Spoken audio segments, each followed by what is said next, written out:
Bueno, parece que ya dio. Bueno, muy buenas noches nuevamente, compañeros. Buenas noches, profesor. Disculpen los inconvenientes del día de hoy. Bueno, estuvimos hace 15 días en lo que fue la segunda parte de la fundamentación legal de la educación en Colombia.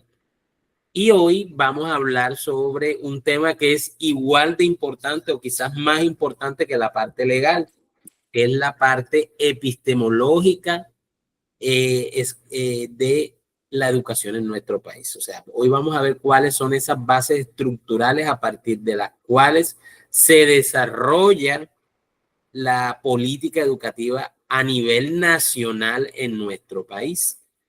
Entonces, lo primero que vamos a mirar es que Colombia no tiene una única referencia teórica en cuanto a la parte de su fundamentación y de sus bases. Tiene varias y bueno, ahí podrían surgir varias interpretaciones en cuanto si a eso ha sido beneficioso, si ha sido productivo o si por el contrario tantos enfoques diferentes han contribuido a crear como una especie de desorden. Pero bueno, ¿qué nos interesa a nosotros? Porque el propósito de este curso no es debatir sobre si este tipo de, esta fundamentación es adecuada o no, sino a construir a partir de esa fundamentación. ¿A construir qué? Pues criterio y construir también elementos para que ustedes puedan decidir a partir de estas bases qué hacer en diferentes situaciones que se les pueden presentar en la prueba escrita. Entonces, compañeros, si en la medida que vayan teniendo preguntas, pues yo voy a estar dispuesto a irlas respondiendo. Entonces, fíjense que aquí estos son los principales que podemos encontrar. Ahora, no es que en alguna parte de todas esas políticas, de todos esos textos constitutivos de la educación en Colombia, aparezcan estos como tal. Están implícitos. Y ustedes van a ver por qué o en qué tipo de contexto teórico están constituidos dentro del marco educativo en Colombia. Entonces, mire que ahí tenemos el constructivismo social, la pedagogía crítica, la teoría del aprendizaje activo y experiencial, el enfoque humanista, las teorías de las inteligencias múltiples, el enfoque sociocognitivo y la teoría de la participación comunitaria y del aprendizaje en comunidad. Bueno, yo quisiera, antes de empezar yo a hablar, que bueno, aquí nosotros tenemos expertos, chicos que han salido ya hace poco de su parte formativa. Entonces no sé si alguno de ustedes tiene referencias ya sobre alguno de estos enfoques. Igual nos sirve para compartir el conocimiento y para que vayamos entrando en materia. Entonces no sé si alguien quiere tomar la palabra y participar en esto. O sea, ¿qué recuerdan o qué saben? O de pronto si son expertos en alguno de ellos, que nos puedan dar una idea general de alguna de estas bases epistemológicas del ministerio. Bueno, entonces, ¿quién nos colabora aquí? De pronto con alguna idea, algún concepto de estos que maneje, que de pronto podamos compartir por acá, para que los compañeros que de pronto no están tan preparados a nivel pedagógico nos colaboren. Pues bueno, puedan escuchar y puedan integrar ese conocimiento para ellos también. No sé, de pronto aquí está, a ver, ¿a quién sé yo aquí que está recién egresado? Lady, déjenme ver, bueno, sé que Lady está, si no se graduó, está a portas. No sé si alguien me quiere colaborar aquí antes. Bueno, profe. El que quiera. Yo le hablo un poquito, pues, así de idea general del constructivismo social. Ese es el primero que vemos, ¿cierto? Bueno, como todos saben, bueno, no sé si saben, es una teoría del aprendizaje, pues, que sostiene, pues, que las personas construyen su conocimiento de forma activa a través, pues, de las interacciones sociales y culturales. Y aquí vemos que esto está influenciado por el psicólogo ruso Vygotsky. Yo me imagino que de pronto lo han escuchado. Claro. Pues, que plantea, pues, que el aprendizaje es un proceso social que ocurre en contextos, pues, de colaboración y diálogo. Muy Ya. bien. Muchas gracias, Lady. No sé, ¿alguien quiere participar con otro?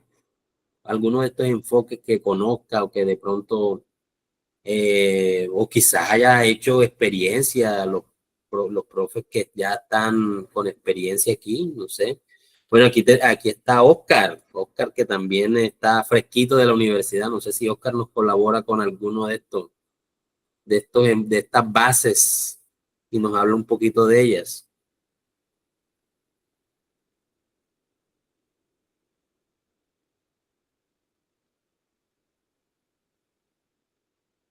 Como que no quiere.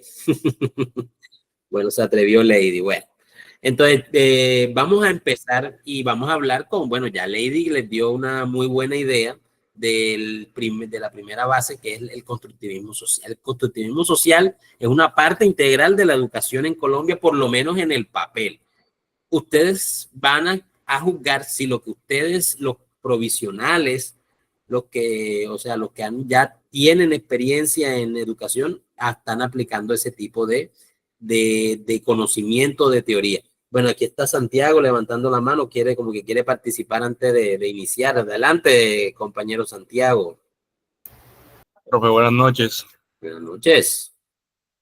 Bueno, para complementar un poco lo que dice la compañera, el constructivismo social básicamente es el aprendizaje que se genera mediante interacciones y la colaboración con el medio que nos rodea, no solamente con las personas, sino con todos los aspectos de este.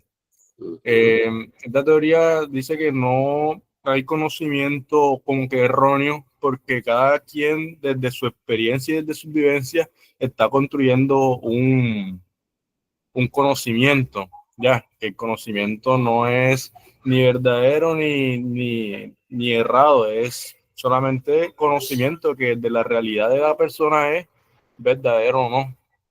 Es decir, o sea, pues por un ejemplo, si a un niño todos los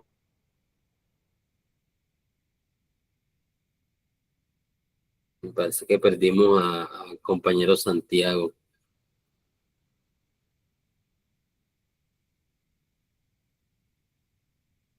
Santiago, bueno, mientras vuelve Santiago, vamos dando inicio entonces. Ya creo que los dos compañeros hablaron bastante del constructivismo social y bueno, tal como los compañeros lo puntualizaron, este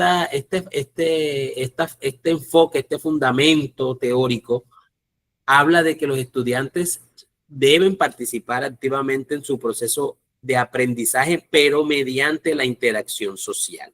Y es fundamental que ocurra un intercambio de ideas y la construcción de ese conocimiento que se da desde tempranas edades, pues sea conjunto. Y algo que, así como bueno, ya Lady dijo que el representante de esa teoría, el más significativo, pues es Vygotsky, y él habla de la construcción de los significados. Y, por ejemplo, aquí ustedes pueden ver que los estudiantes construyen ese conocimiento y esos significados pues a través de las experiencias y de las reflexiones que se comparten en ese entorno social. Vygotsky es el principal representante y ya él introdujo ese concepto de la zona del desarrollo próximo y además enfatiza lo que ya dijimos, la importancia de la interacción social en el aprendizaje. Entonces, muy importante que reconozcamos ese elemento central en referencia a esa teoría de Vygotsky, porque no es que nos la aprendamos de memoria y digamos el concepto como tal, sino qué aplicación práctica tiene en el aula. Entonces vemos cómo podemos aplicar ese fundamento epistemológico dentro del aula con el trabajo en grupo. Pero no, yo soy crítico del trabajo en grupo y bueno, yo y si lo vemos desde el punto de vista de la educación en Colombia, pues también debería ser crítica ese tipo de trabajo en grupo donde se le da el trabajo al estudiante y armen grupos y lean y hagan lo que dice en la hoja. La esencia del trabajo en grupo es que se fomente la cooperación y si el docente no da las instrucciones adecuadamente sobre cómo es el proceder del grupo, los estudiantes van a hacer una dinámica que puede ser hasta contraproducente, porque el trabajo en grupo puede derivar incluso en conflictos si no ha habido una instrucción adecuada. Entonces, primero el trabajo en grupo. Entonces dice ahí que ese trabajo en grupo debe fomentar la cooperación y que se construya el conocimiento en conjunto. Entonces, cuando usted prepara una actividad en grupo, tenga en cuenta esa parte, o sea, cómo va a ser el aporte de cada uno de los miembros del grupo. Que no suceda lo que en muchas ocasiones pasa, que es que el que es más rápido o el que es más piloso hace todo y los otros sirven de apoyo moral. Entonces, primera parte, de esa aplicación práctica, el trabajo en grupo. Las discusiones en clase también deben promover el intercambio, pero un intercambio sano de ideas. No como yo he visto por ahí, no sé, la verdad, bueno, es que uno ve tantas cosas en esta profesión que ya uno no sabe ni qué opinar, ni si debe opinar. Que, por ejemplo, hace unos días me pareció que alguien comentó que en sus clases hacía un ejercicio como el de la casa de los famosos. Bueno, imagino yo que no debe ser ningún ejercicio saludable si es como de los reality esos que existían antes, entonces que se ponen a generar conflictos dentro de esa misma dinámica. Entonces, imagínese usted hacer un tipo o sea, se quedó sin ideas y va a ser una dinámica de esas destructiva dentro de su aula de clase. Mucho cuidado con ese tipo de actividades que de pronto que usted quiera aprovechar la moda de esa situación para generar estímulo en los estudiantes y al final va a terminar generando conflictos y riñas innecesarias allí. Entonces, miren que esas discusiones deben promover el intercambio de ideas y el pensamiento crítico, donde cada estudiante pueda aportar su perspectiva. Ahí vamos a lo que dijo Santiago. Santiago dijo hace poquito que el conocimiento por naturaleza no puede ser errado. Yo lo puedo interpretar de la siguiente manera, lo que dijo el compañero, o sea, desde un hecho, un fenómeno o un experimento puede tener diferentes perspectivas. Entonces, lo que un estudiante ha visto respecto a alguna situación, por ejemplo, digamos, han ocurrido crímenes en su comunidad. Un estudiante puede verlo desde el punto de vista de que se necesitan más castigos. Otro lo puede ver desde el punto de vista que se necesita es más inversión en educación o se necesita un tercero puede decir que se requiere de mejores apoyos a nivel psicosocial en la comunidad. Y en ningún momento alguno de los tres está equivocado. Cada uno de esas tres perspectivas es una mirada diferente al mismo problema. Entonces, ¿qué es lo que se puede aprovechar en clase con esas diferentes perspectivas? Que los estudiantes, primero que se escuchen. O sea, el estudiante que dice que se necesita más castigo puede escuchar a los otros dos y nutrirse de lo que los otros dos compañeros pueden aportar al tema. Y los otros dos pueden nutrirse de lo que él puede aportar. Entonces, pero bueno, entonces, si nosotros como docentes nosotros mismos no aceptamos que existen diferentes miradas para una misma problemática, muy difícilmente lo vamos a poder aplicar en el aula de clase. Muy difícilmente. Si nosotros estamos convencidos que la realidad y la verdad es una sola y que no existe más ninguna, entonces, ¿cómo va usted a decir en el aula de clase que existen diferentes perspectivas y diferentes soluciones y diferentes análisis para la misma problemática? Entonces, discusiones en clase, pero que contribuyan a ese intercambio de ideas y también al pensamiento crítico. Entonces, ahí muy importante aquí lo del pensamiento crítico con referencia a lo que he hablado, es si realmente nosotros mismos, como docentes, estamos dispuestos a cuestionar lo que nosotros creemos o lo que a nosotros nos llega a nivel sensorial o lo que nos llega a nivel informativo. ¿Somos realmente críticos en respecto a eso? Entonces, cuando el docente realmente está convencido de que existen esas diferentes miradas, esa puede llevar ese concepto de pensamiento crítico al aula de clase. Bueno, y aquí de tercero, no es el último, porque hay muchas aplicaciones prácticas de este concepto en el aula, que dice que los proyectos colaborativos son aquellos que permiten a los estudiantes trabajar juntos en un objetivo común y en ese quehacer van a desarrollar habilidades sociales y de resolución de problemas. Este es un enfoque muy contemporáneo, el del proyecto colaborativo. No es reciente, porque la verdad esas teorías existen, no sé, hace bastante tiempo, pero ¿qué es lo que está buscando la escuela contemporánea? Que el estudiante aprenda precisamente con esto. Ejemplo, usted está en la comunidad del barrio, vamos a poner, del barrio Pioneros, un barrio Pioneros de Sincelejo. En el barrio Pioneros de Sincelejo, bueno, puede que exista una problemática de que se inundan las zonas comunes. Se da también un aprendizaje colaborativo, dice acá el compañero.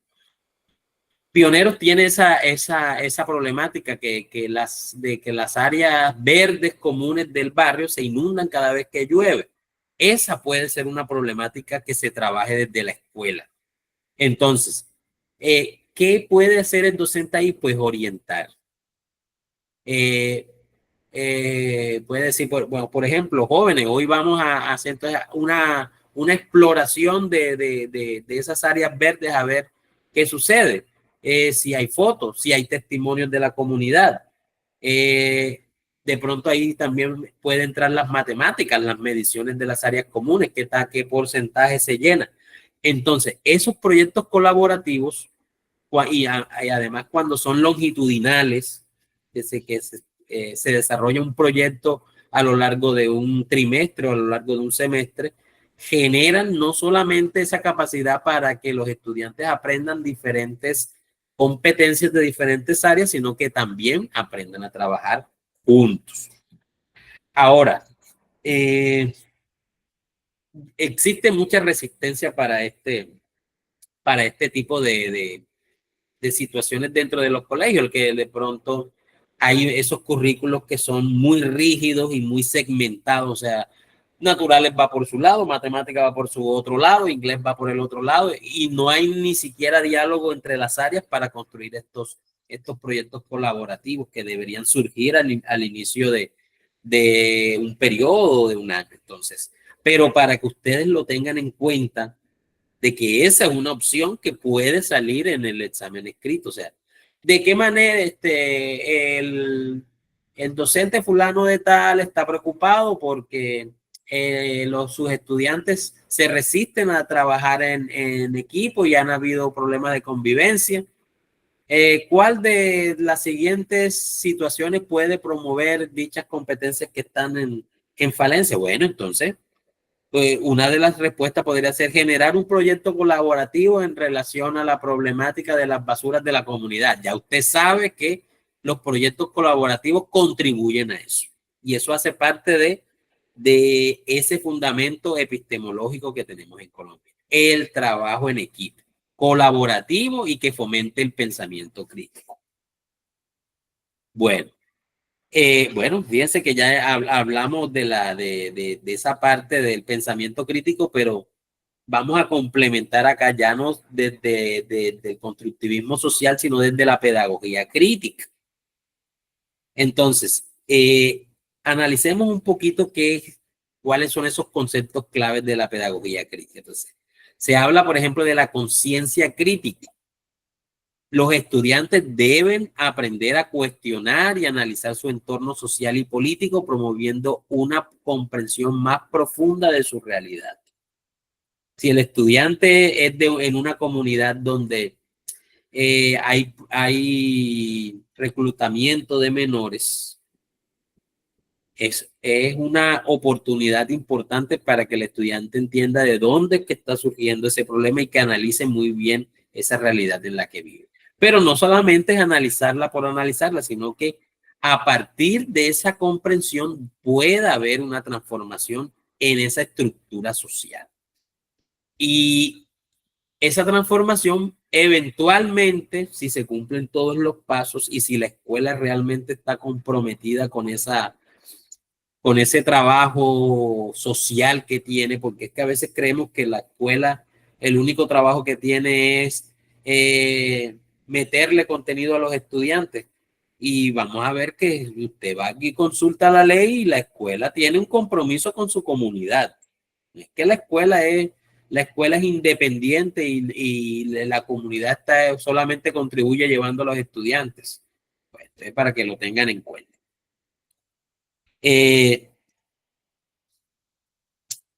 ¿Cómo podemos mirar esa parte de la pedagogía crítica y cuáles son sus aportes más importantes? Entonces, miramos que esa pedagogía crítica debe empoderar a los estudiantes para que precisamente esas problemáticas sociales en las que se mueven puedan ser transformadas. Lo que habíamos hablado, o sea, y esa transformación debe partir de los diálogos abiertos, de la reflexión crítica y de lo que estábamos observando también en esa integración que debe existir entre la escuela y la comunidad. Bueno, ¿qué impacto puede tener esa integración de la pedagogía crítica si se apropia correctamente en nuestras escuelas? Pues esencialmente debería contribuir a que disminuyan esas tasas de conflicto y a hacer un enfoque alternativo a lo que es la justicia.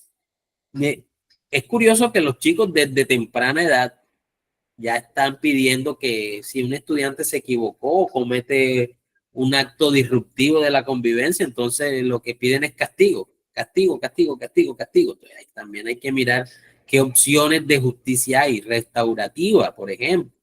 Eso te lee los documentos de la corte y hablan de eso, de justicia restaurativa. Dentro de las escuelas estoy hablando, dentro de los procesos que hay disrupción de la convivencia. Permite también que los estudiantes se empoderen y se apropien de su propio proceso, que no estén... aquí voy a hacer un ejemplo que me parece que es apropiado. Muy difícilmente o estadísticamente usted va a llegar a un salón en el que los estudiantes, si no ha llegado el docente, ellos mismos ya buscan una manera de orientar el proceso de la asignatura que está quedando libre en esa hora. La mayoría sale del salón, la mayoría se pone a echar cuentos, la mayoría se pone en otra a buscar balón para jugar fútbol en la cancha, pero si el estudiante realmente estuviera empoderado, el mismo estudiante sabe que no debe desaprovechar esa hora y buscaría alternativas para que si no está el docente, pues vamos a hacer esto. Los mismos estudiantes de manera grupal.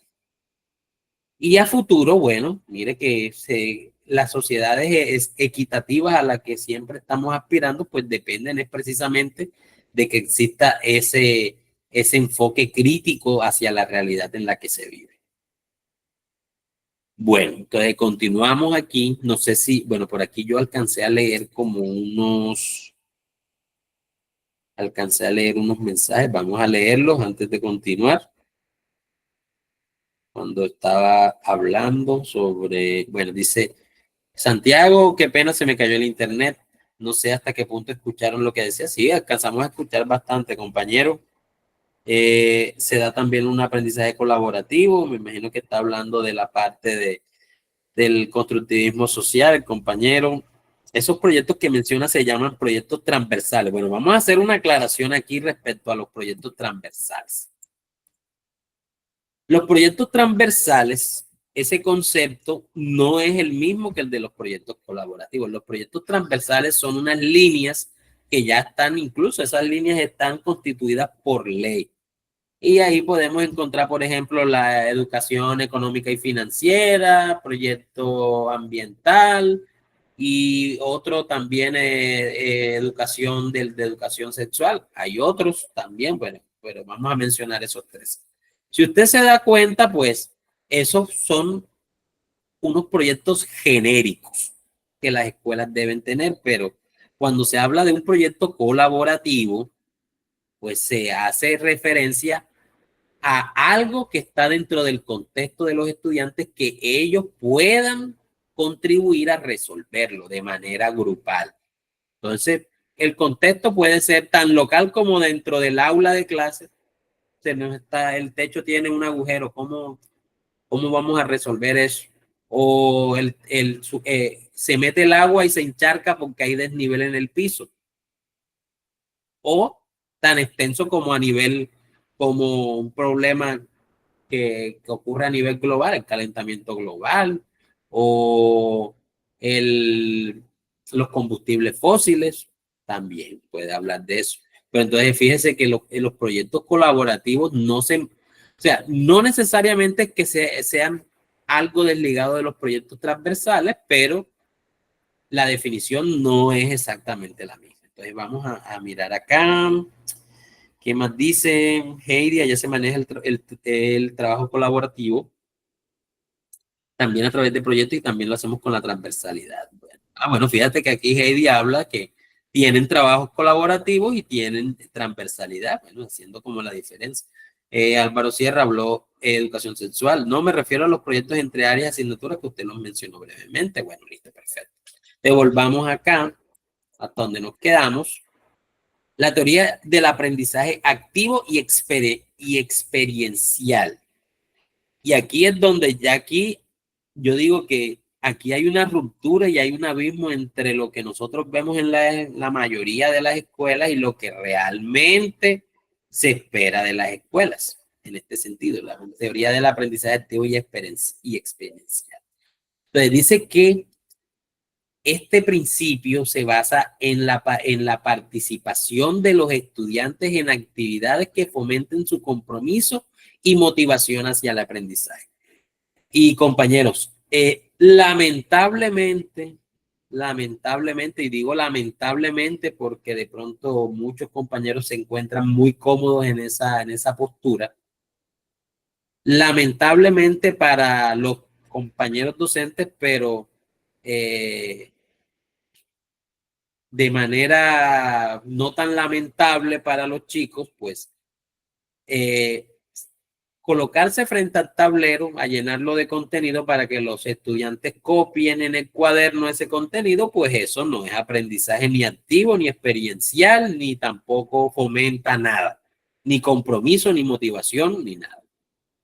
Entonces, para que lo tengan en cuenta, que si les va a salir que un principio que fomenta la motivación y estudiante, tomar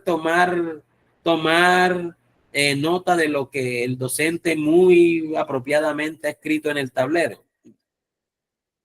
Yo no estoy diciendo en esta intervención de que el tablero y los marcadores sean herramientas que no contribuyan a la motivación y al compromiso, pero la pregunta es cómo lo están utilizando. Si es para eso, para transcribir contenido del tablero al cuaderno, pues Ahí sí, devolvámonos por allá a la época de los tatarabuelos de nosotros, porque eso era lo que hacían ellos.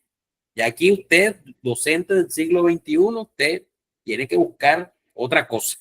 Olvídese de eso, del contenido de transmisionista. Entonces, y bueno, aquí sí, yo sé cuál es la contrarrespuesta general a esto que yo estoy diciendo de que de esa utilización, digamos, vamos a usar un adjetivo asertivo en ese caso, de esa utilización, de esa subutilización de esas herramientas como el tablero y los marcadores. Le dicen, no, que es que, es que no da tiempo, que es que eso es, que no hay herramientas, no hay didáctica, que no hay elementos didácticos para hacer eso, que bueno, esa es la respuesta. Pero sí, la verdad es que yo conozco compañeros que con el mero tablero y el marcador hacen maravillas. Yo creo que ahí más bien, lo voy a decir con todo respeto, para de pronto que no vaya nadie a sentirse aludido u ofendido, porque eso pasa en todas partes.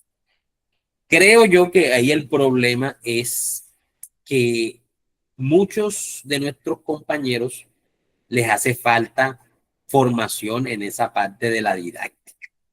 Y ojo que la didáctica no es el objeto didáctico como tal. O sea, la didáctica no es el tangram, la didáctica no es el rompecabezas, la sopa de letras. La didáctica es cómo usted puede llegar a sus estudiantes de manera que ellos lleguen a esto, al compromiso y a la motivación. Entonces, para que reflexionemos en eso. Entonces, mira que aquí nos habla de que la reflexión crítica la deben hacer los estudiantes y vuelvo y pregunto, es que yo analizo cuando yo llego a esta parte de los principios epistemológicos, yo veo que estos principios, antes de que se centraran en los estudiantes, deberíamos centrarnos en nosotros, los docentes como tal. Dice que la reflexión crítica le permite a los estudiantes analizar y evaluar sus experiencias, facilitando un entendimiento más profundo de los conceptos aprendidos. Ahí habla, por supuesto, de que de la parte de competencia en algún área específica, ejemplo, en ciencias sociales. Pero si usted traslada esto al nivel de docente, ¿será que todas las sesiones de clases son experiencias de las que el docente puede aprender? Me pregunto yo si usted como docente entra a un aula y cuando salió hace una reflexión de lo que hizo ahí en esa aula. Si analizó realmente, usted analiza y evalúa esa experiencia que vivió en esos 50 minutos que de pronto, no sé, son difíciles a veces esas experiencias dependiendo de los contextos, pero siempre uno aprende. Y para eso precisamente es la reflexión crítica. Entonces, mire, vuelvo a algo que dije cuando estábamos viendo el constructivismo social.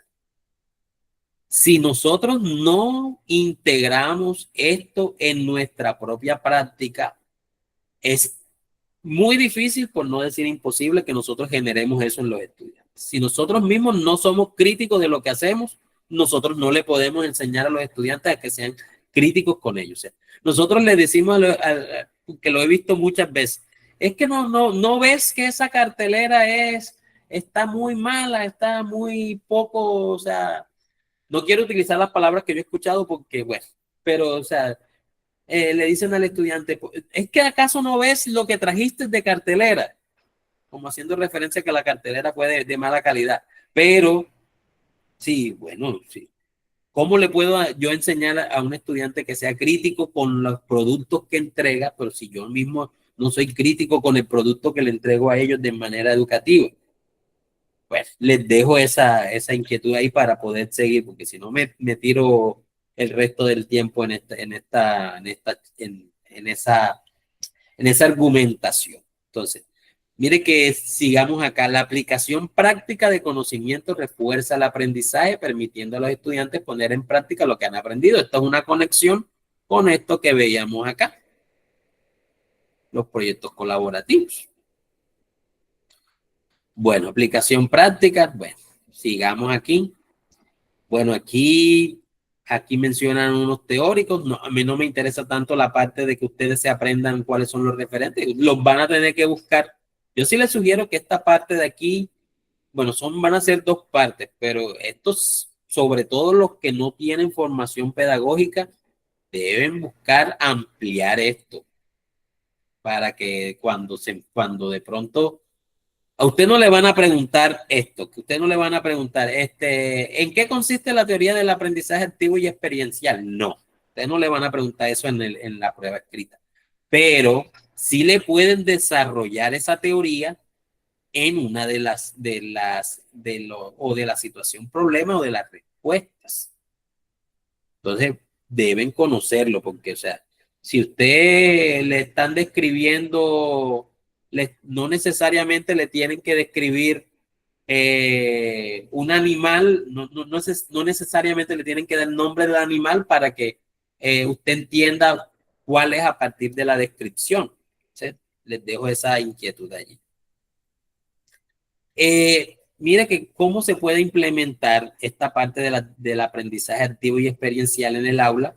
La joya de la corona, el aprendizaje basado en proyectos. Aprendizaje basado en proyectos, eso le brinda a los estudiantes una experiencia práctica donde puedan aplicar su conocimiento en situaciones reales. Bueno, aquí sí, yo sí voy a respaldar un poquito de. Es difícil hacer aprendizaje basado en proyectos porque muy generalmente se requieren recursos. Y se requieren recursos no únicamente de dinero, sino de tiempo. Y no solamente de tiempo, sino también apoyo, por ejemplo, de computador o de celular o de aplicaciones.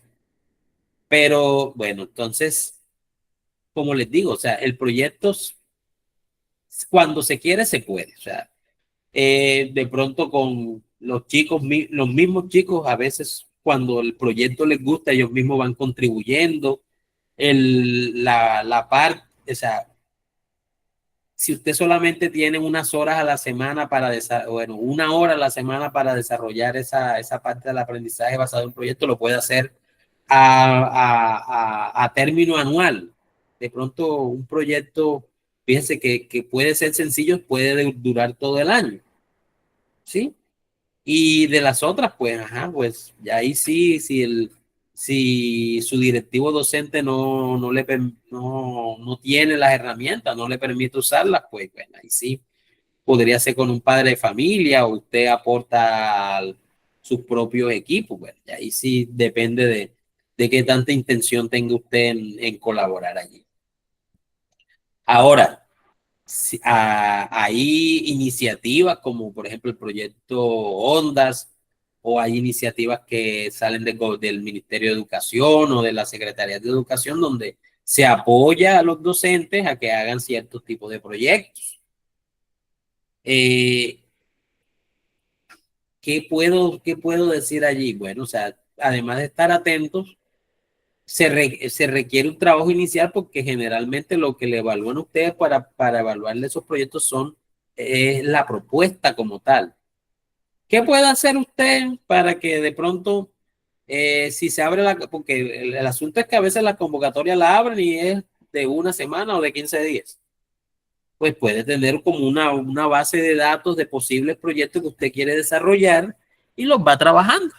Los va adornando de la parte teórica para que cuando llegue el momento, pues ya usted tiene algo a partir de lo cual generar esa propuesta. Bueno, debates en clase también se pueden utilizar para el aprendizaje activo, o sea, porque ya ese debate, fíjense que ahí el docente ya actúa más bien es como moderador y permite a los estudiantes que defiendan esas ideas y aprendan de los demás. Ahora, algo que está muy de moda ahora, las simulaciones. Sobre todo, miren que una propuesta que me llama mucho la atención cuando se habla de las simulaciones es, por ejemplo, las que hay de artística. Y es que hay unos museos virtuales que usted puede hacer los recorridos sin necesidad de ir y es exactamente igual a como lo haría de manera presencial. Entonces, o sea, esas simulaciones es aprovechar las herramientas tecnológicas, pero para, ya como para subsanar elementos como los recursos y la distancia. Entonces, compañeros, no sé si tenían alguna pregunta hasta aquí, algún comentario. Vamos a ir leyendo aquí qué me han comentado. Por aquí vi que escribieron. Pero la mayoría de docentes son así y creo que no tienen didáctica muchas veces porque no saben cómo se aplica en la vida real muchos temas del área. Sí, puede ser. Profe, yo levanté la mano hace ratico. Discúlpame, déjame ver, por favor. Adelante, compañera Lorenis. Adelante. Profe, buenas noches. Tengo una pregunta respecto a la justicia restaurativa, porque en las instituciones educativas no sé cuál sea el alcance.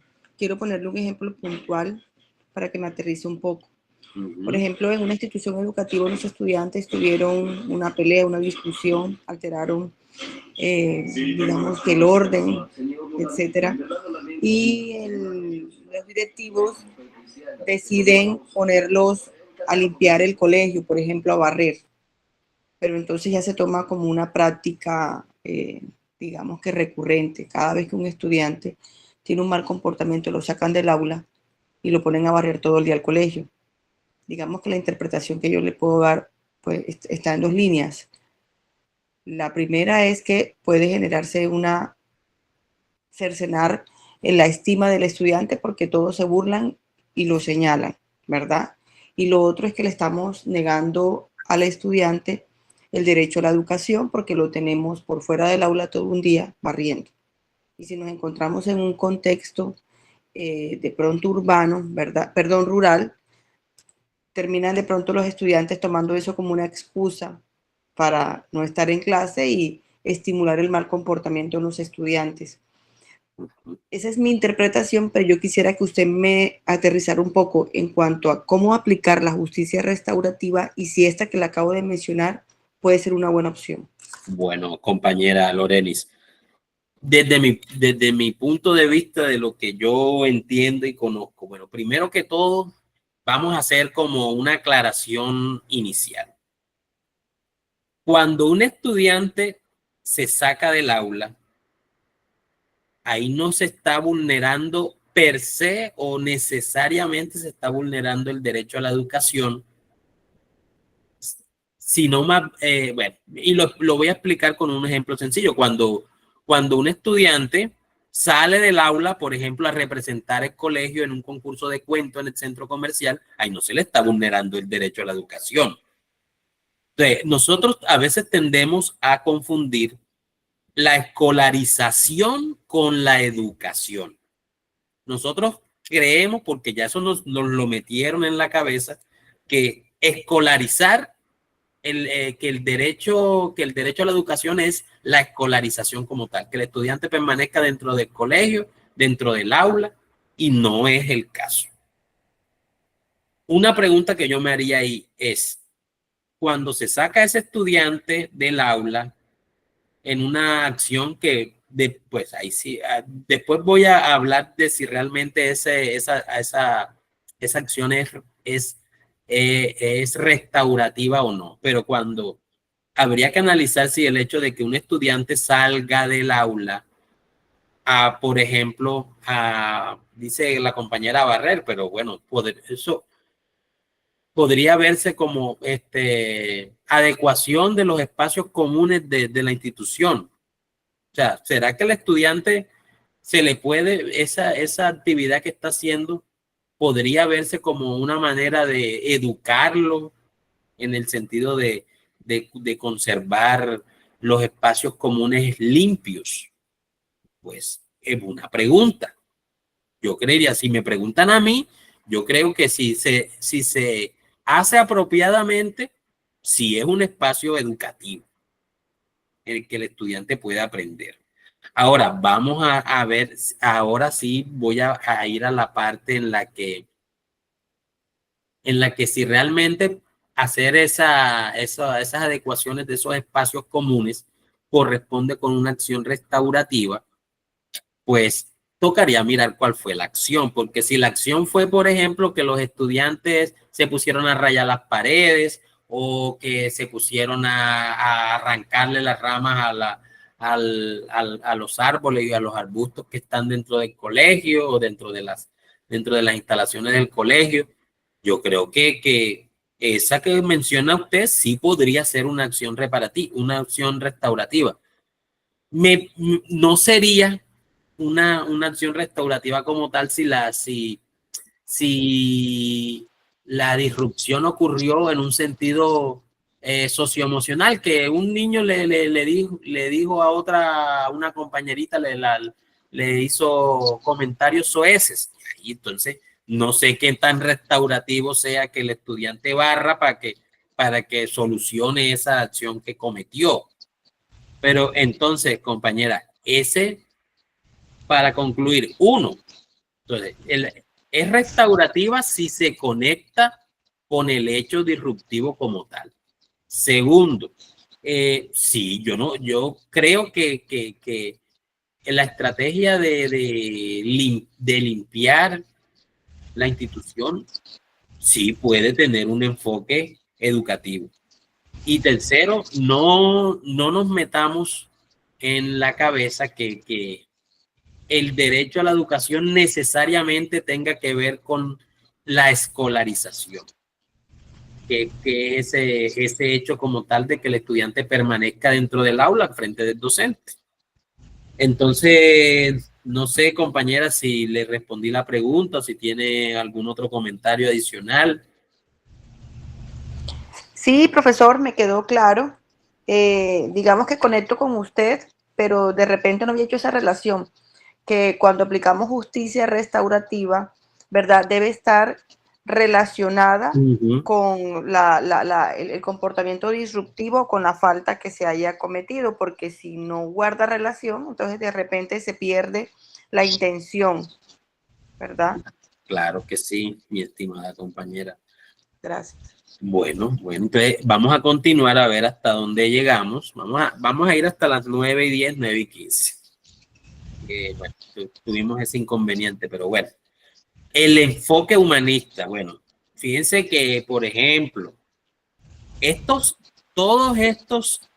bases epistemológicas ya estaban inmersas y estaban implícitas en nuestro modelo educativo, pero dependiendo del enfoque de cada gobierno le puede dar más peso a uno que al otro. Un momentico, déjenme que aquí estoy viendo algo o escuchando algo más bien. Ya lo encontré. Listo. Entonces, el enfoque humanista siempre ha estado presente en nuestro concepto de la educación aquí en Colombia. Y mire de lo que habla. Se habla de que el ser humano es, por definición, digno. Entonces, ¿cómo hacemos nosotros en la escuela para darle esa dignidad a nuestros estudiantes? ¿Cómo le damos ese valor a cada uno de ellos? Y a mí me preocupa esta parte porque yo sí creo que en esta época o en esta generación, muchos de los problemas que tienen nuestros estudiantes precisamente porque ellos no se consideran valiosos. Y aquí ya sí se necesitaría o consultar la literatura o hacer una investigación ya dentro del aula como tal para ver qué tanto de esa pérdida del valor, del autorreconocimiento propio del valor de estos chicos tiene que ver con lo que ven en las redes. En las redes ven que todo es la imagen, el pelo, los ojos, los aretes, la ropa. Y cuando ellos ven que en su casa no les pueden brindar ni el iPhone 16, no le pueden brindar esos cabellos que ven en las redes sociales o esos cuerpos que ven en las redes sociales, en piscina, en playa. Entonces ahí es donde ellos empiezan a perder ese autorreconocimiento de ser ellos mismos dignos de valor. Ese es quizás una tarea quizás más en los entornos urbanos, donde sí existe como esa posibilidad de estar viendo gente de muchos estratos, pero sí nos toca esa tarea de devolverle ese sentido a nuestros estudiantes, y eso ha estado siempre allí. La educación en ese enfoque humanista nosotros debemos entender que nuestros estudiantes son seres complejos. Y en esa complejidad, cada uno tiene sus necesidades y tiene sus potencialidades. Y nosotros debemos buscar esas maneras de que cada uno de ellos se sienta representado en ese aprendizaje. Ahora, bueno, dice usted, ¿cómo voy a hacer yo para preparar una clase diferente? O sea, significa que si tengo 40 estudiantes voy a preparar 40 clases diferentes. Yo no digo que sea necesario ir a esos extremos, pero vea, compañeros, mire, las herramientas están para usarlas.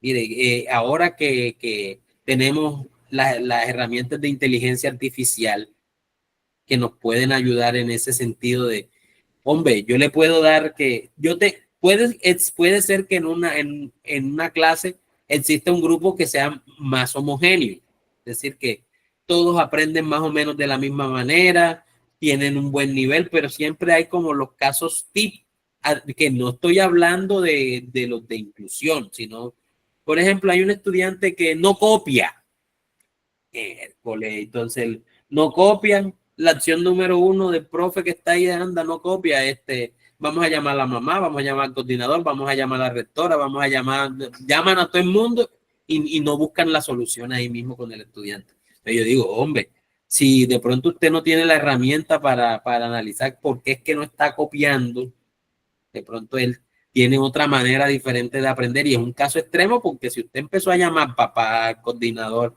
al rector y a todo el mundo para solucionar el caso del chico que no copia, entonces sí requiere una acción que usted debe informarse sobre eso, o sea, ¿por qué ese chico está en esa situación? Y vamos a buscarle la manera de reorientar el proceso. ¿Ok? Hombre, entonces si hay más de uno en ese sentido, que puede ser el caso, bueno, aprovechemos esa herramienta. Entonces, usted le dice a la inteligencia artificial y le puede cargar hasta las teorías, o sea, basándote en la teoría tal y en la teoría de este otro autor y la teoría de este otro autor. Si yo tengo en mi grupo de 40 estudiantes, un estudiante en estas circunstancias, este otro en otra, este otro en otra, genérame unas actividades que yo pueda usar que me abarquen los tres casos extremos. Ahí están esas herramientas, eso está para eso. Bueno, eso en referencia a la cuestión de la personalización. Y ambiente de apoyo, dice aquí, a fomentar un ambiente de apoyo y comprensión es esencial para el desarrollo integral del estudiante. Me pregunto ahí si, y no necesariamente estoy hablando del apoyo del docente al estudiante, sino si el docente se preocupó por generar ese ambiente de apoyo en los estudiantes. Y aquí vuelvo otra vez, yo siempre con mis experiencias, con mis anécdotas que yo he visto y de lo que no he visto. Y yo, por ejemplo, aquí yo he visto que hay compañeros que crean ambientes no de apoyo, sino ambientes disruptivos. Ejemplo, dejan a una niña anotando. Entonces, ahí se empieza a generar el conflicto. Entonces, cuando, por ejemplo, los chicos usted pidió que llevaran colores a una actividad, por ejemplo, o colores y reglas para alguna actividad. Entonces, hay algunos chicos que sí son de tienen buen talante humano y dice, hey, mira, yo te presto el lápiz, yo te presto las reglas, yo te presto no sé qué. Entonces dice el profesor, no, cada quien que trabaje con lo suyo. Entonces, como para castigar que para que la próxima el estudiante traiga los elementos, pero entonces es dónde queda esa parte de generar el ambiente de apoyo. Y lo peor es que los chicos están en una etapa de crecimiento y su propia condición empieza a integrar eso que ve desde el docente. O sea, si él ve que el docente es de los que limita a niveles extraordinarios ese apoyo que se pueden dar entre ellos lo empiezan a asimilar. Y cuando llegan ya a instancias mayores, entonces ya ellos se vuelven así, de que yo no presto nada, ni yo apoyo a mis compañeros, ni a mi vecino, ni a nada, porque yo respondo por lo mío y el resto, pues, de malas. Entonces, ojo con eso, compañeros. Bueno, aquí hay unos referentes teóricos, ya se habla de la jerarquía de necesidades y cómo estas necesidades están organizadas en niveles, desde las básicas hasta la autorrealización. Esas son lecturas muy chéveres, las recomiendo, esas que hablan de esa jerarquía. La relación positiva que debe haber entre educador y estudiante es esencial para que aprendan de manera efectiva. Y ojo que con esto, en ninguna parte el autor señala que usted deba volverse el mejor amigo del estudiante. Usted debe conservar esa relación y esa distancia que existe entre el docente y el educando, pero esa relación siempre debe ser positiva. Siempre. O sea, puede darse el caso de que el estudiante le hizo algo en su contra o que le tiró al padre de familia, que eso a veces pasa, que el estudiante busca desde las estrategias defensivas que más comunes es que le trae papá para que pelee con usted. Entonces ya después algunos crean el clima perfecto para que existan conflictos, para que el conflicto continúe y crezca con ese estudiante. Y bueno, ese ambiente de aprendizaje positivo fomenta la confianza, la motivación, el crecimiento personal crucial para el desarrollo del estudiante. Entonces, compañero, yo sé que es complicado porque si son esos grupos que de pronto vienen con esos problemas tan complejos del hogar, que necesitan atención, que expresan demasiada agresión en el aula, es difícil y usted no lo va a lograr. Usted no va a leer a los autores aquí hoy y al día siguiente ya se volvió el salón, la clase perfecta, ¿no? Y eso es un proceso, eso nunca va a acabar. O sea, eso siempre va a estar en permanente construcción, esa idea de que se creen esos ambientes positivos en el aula. Pero siempre partamos de eso y yo sé que es difícil, que hay estrés y que hay, bueno, desgaste sobre todo. O sea, que es que estar frente a un grupo de estudiantes 6 horas todos los días, también 6 u 8 horas que algunos tienen ahora con las jornadas únicas. Es pesado, es difícil, es complejo, pero si a largo plazo es mucho más productivo generar ese ambiente positivo, que tampoco significa que usted le va a regalar la materia o le va a poner 5 a todo el mundo porque sí, porque también hay casos de eso, porque usted puede crear perfectamente un ambiente positivo en el aula yendo a echar cuentos con los estudiantes, a echar chistes, a cantar, a tocar guitarra todos los días y poniéndole 5 a todo el mundo. Y perfecto, o sea, te lo creo. La pregunta es si el compromiso que tiene usted con las competencias del chico se está cumpliendo. Bueno, ¿cómo se puede promocionar ese enfoque humanista y meterlo también dentro del desarrollo personal y emocional? Pues se recomienda eso de buscar estrategias que permitan el autoconocimiento, si el estudiante puede mirar hacia adentro de él, y primero que no se asuste, y segundo que lo pueda expresar sin que la carga emocional se vuelva insostenible. Eso nos pasa incluso a muchos de nosotros como adultos, porque cuando nosotros bueno, por lo menos acá en el contexto de nosotros de la costa atlántica, pasa mucho que cuando realmente alguien, niño o adulto, empieza a hablar sobre algo que siente, la emoción se desborda y la persona termina en llanto. Eso pasa mucho acá.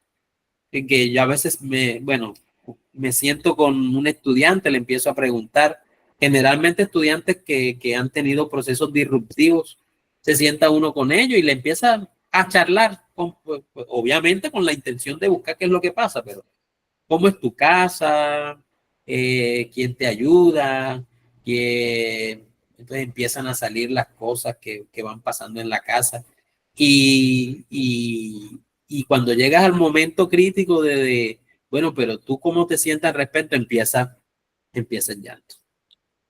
Empieza el llanto. Y entonces, buscar esas estrategias también para que los chicos puedan verse a sí mismos, puedan ver adentro y puedan conocerse, no solamente a nivel emocional, sino también a nivel físico, y valorarse como tal sin que ocurra ese quiebre del que les acabo de describir. Actividades que promueven la empatía son cruciales para comprender y conectar con los demás, creando un entorno positivo para el aprendizaje. Aquí vuelvo al ejemplo bueno, fulanito de tal no trajo los colores y la regla.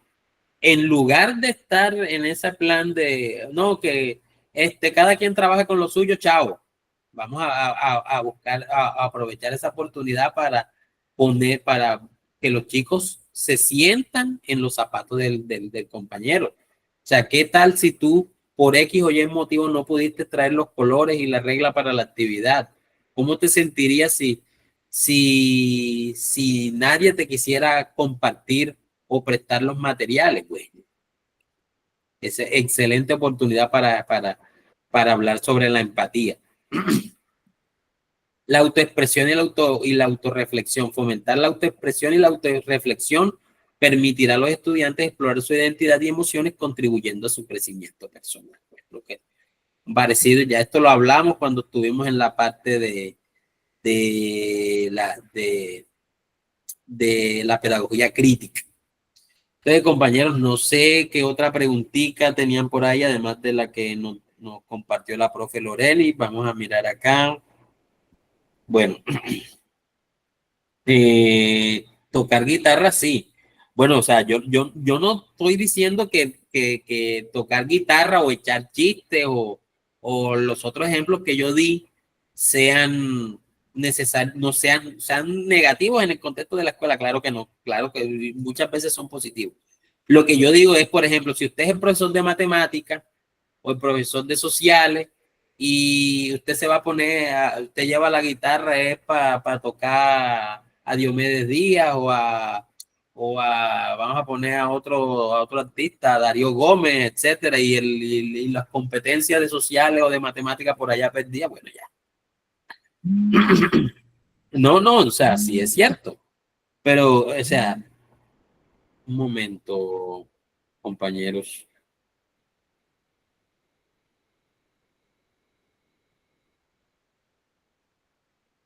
Bueno, no sé si, bueno, entonces, un momentico. No sé si aprovechamos para una ronda de preguntas, porque ya estamos finalizando la sesión. Entonces, mire que nos queda pendiente para la próxima, nos queda pendiente la teoría de las inteligencias múltiples. Yo creo que aquí la manejan, es uno de los temas favoritos ya en esta época, la mayoría lo maneja bien, básicamente porque han sido muy insistentes con los procesos de caracterización. El enfoque sociocognitivo, muy relacionado acá con algo que vimos al principio. la teoría de la participación comunitaria y del aprendizaje en comunidad. Ojo que para los que trabajan en zona rural, o bueno, ustedes que quieren entrar, muy posiblemente lo harán en zonas rurales. Esta parte de acá va a ser de mucho conocimiento. Entonces, compañeros, no sé si hay alguna pregunta, alguna acotación, alguna Profe. adición a lo que estamos comentando. Adelante. ¿Quién levantó la Lorenis, mano? profe, yo tengo una petición. ¿Usted podría, por favor, colocar la primera diapositiva a donde están todos los fundamentos epistemológicos? Claro que sí. Incluso yo les voy a pasar, yo tengo una infografía donde está esto, yo se las voy a pasar enseguida. Y esta parte, la de la presentación, también se las voy a cargar en la plataforma. Una pregunta, es que no estoy seguro si los documentos de la clase de los fundamentos legales se subió a plataforma. No sé si alguien ha estado pendiente de eso. Recuerden que la plataforma es donde está, es el repositorio donde está todo este material para que usted, cuando se termine el curso, usted pueda volver y revisar y estudiar. Esa es la idea de la plataforma. Bueno, pues Sí, igual profe. yo lo voy a revisar mañana. Sí está, compañero. Pues yo veo que apenas usted termina como que la clase, por así decirlo, bueno, la reunión usted enseguida lo sube en el LMS. Juicioso. Bueno. Es lo que yo veo. Igual yo mañana voy a hacer una revisión de la plataforma y miro para ver si nos faltó algo de la clase pasada y vamos a ir subiéndolo de esto, pero pues esta noche yo le voy a ir subiendo la infografía que ya tengo ahí. Bueno, dice aquí el compañero Álvaro Sierra, una de las conclusiones sobre los fundamentos epistemológicos es que el rol del docente cambia a ser el de orientar procesos que incentivan la participación y la reflexión activa de los estudiantes. Muy buena conclusión, compañero Álvaro. Efectivamente, yo creo que el reto, y yo no digo que sea una meta, con lo que les digo, es un proceso en el que nos debemos dirigir. Lo ideal sería que usted haga tan buen trabajo de motivación y de autoconocimiento y de generación de ambientes positivos, que los mismos estudiantes sean los que busquen los contenidos, busquen las actividades, propongan, hagan, y usted orienta, usted valida. Ese sería como el ideal, pero bueno, pues ese está allá arriba, pero la idea es que nosotros vayamos transitando. Algunas veces vamos a estar más abajo, algunas veces vamos a estar un poquito más arriba, los baches normales, picos y valles que hay en todo proceso, pero siempre apuntando allá. Muchas gracias, compañero Álvaro. Oye, sí me gustaría que ustedes participaran un poquito como mejor o sea, con voz o mostrando la cámara. No sé si es que tienen miedo. Bueno, es que bueno, uno entiende porque el que es diferente del de ascenso, porque ya los compañeros que están hace rato, pues ellos no le tienen miedo a participar en público, pero bueno, o sea, también es importante, mire, todo lo que acabamos de decir ahora, es importante que ustedes participen por medio de la acción. No que únicamente se queden allá escuchándome a mí hablar toda la hora y media o la hora que duró la presentación. Entonces, compañeros, espacio de preguntas continúa. No sé qué otra duda, comentario tienen al respecto de lo que acabamos de mirar, que vamos a finalizarlo el otro viernes. Bueno, entonces si no hay más preguntas, compañeros, entonces nos vemos en la próxima. Profe, Adelante, compañero. ¿cómo estás? Buenas noches. Muy buenas noches. Saludos para todos. Profe, sobre el caso que se comentaba ahorita del chico que ponen a barrer la institución. ¿No cree usted que dejarlo un poco a la interpretación? O sea, me dio como la sensación, o sea, me dio una sensación, no sé si esté equivocado, y que más bien eso se rija a la norma o a los códigos pues que estén establecidos para dichos casos.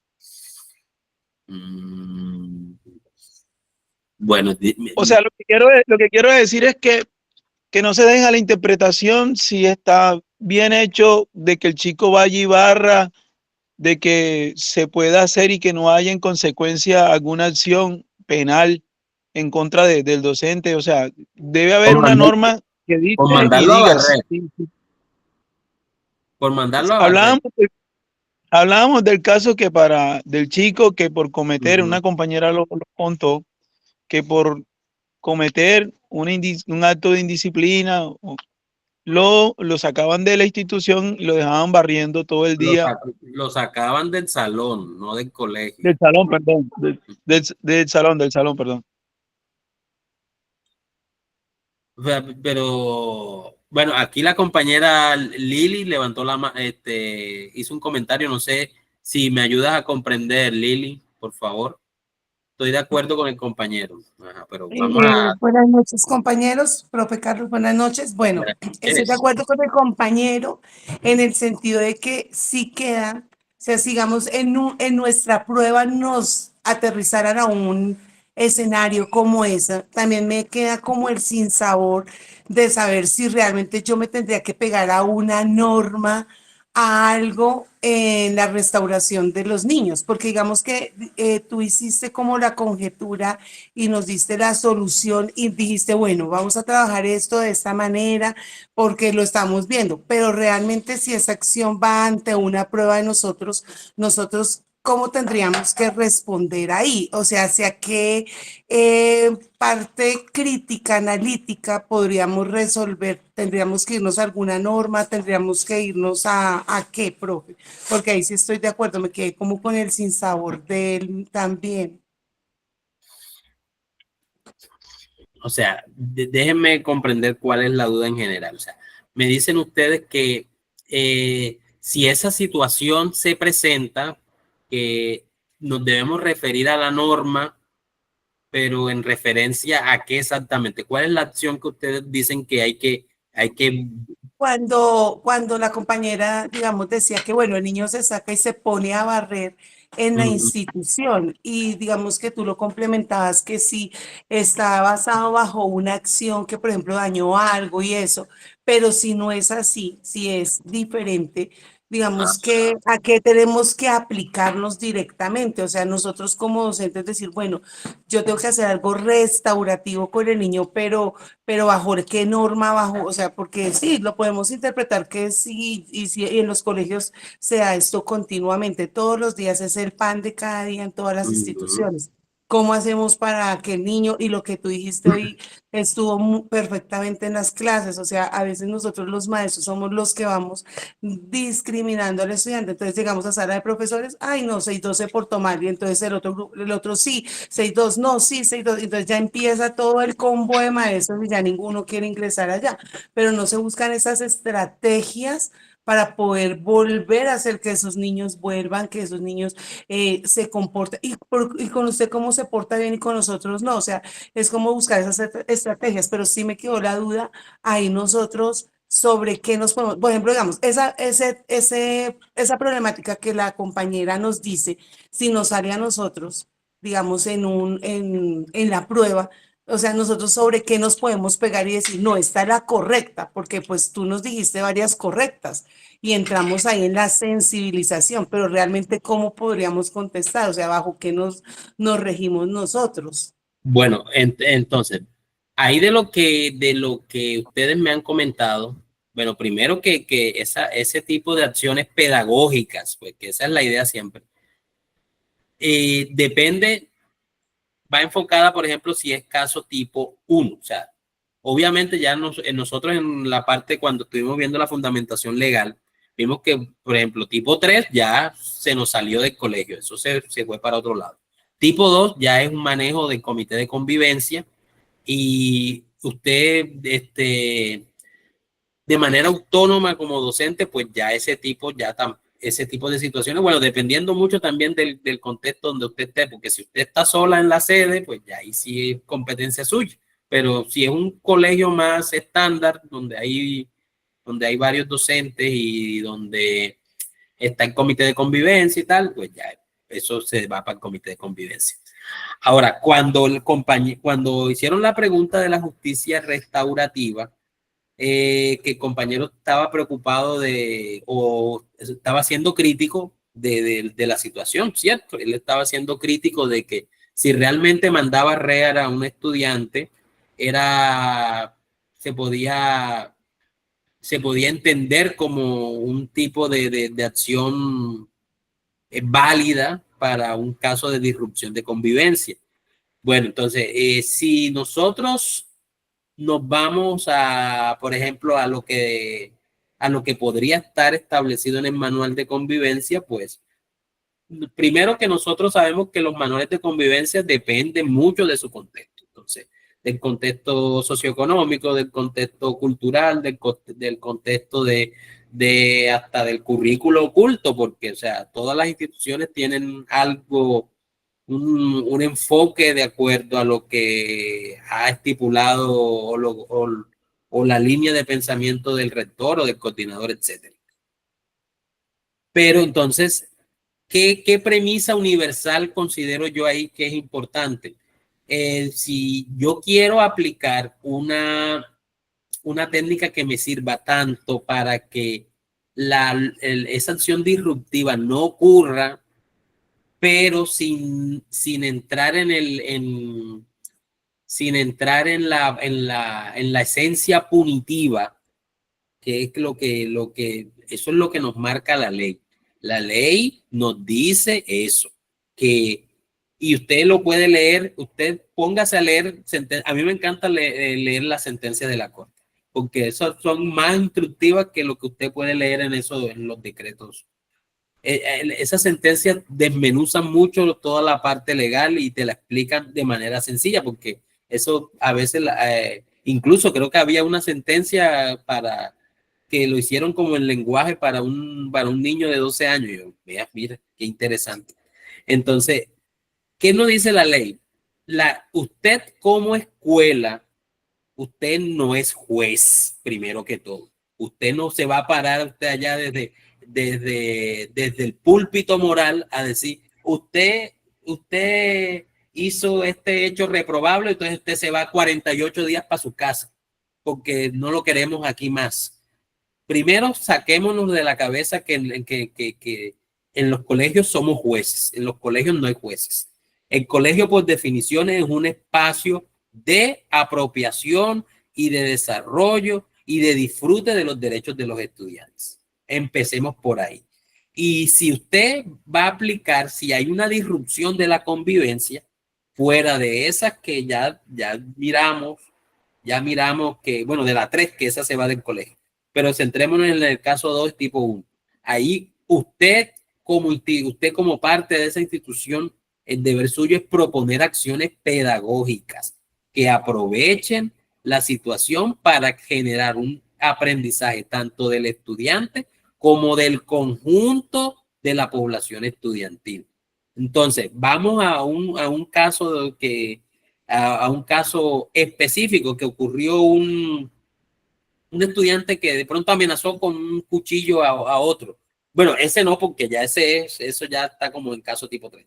Que lo empujó y el estudiante agredió y lo golpeó contra una pared. Bueno, entonces, agresividad. Vamos a mirar qué estrategias pedagógicas vamos a aprovechar, vamos a utilizar para que ese caso, primero, no vuelva a ocurrir tanto en ese estudiante como con la víctima, como en la población general.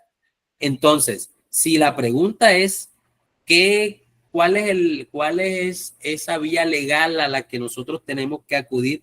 Empecemos a meternos aquí, que es que en el colegio como tal es un espacio donde se protegen los derechos de los estudiantes, donde se le garantiza el disfrute de los derechos y donde ahí no hay jueces. En el colegio no ni el coordinador es juez, ni el líder del comité de convivencia escolar es juez para que estén lanzando sentencias punitivas. Por eso es que siempre se caen los procesos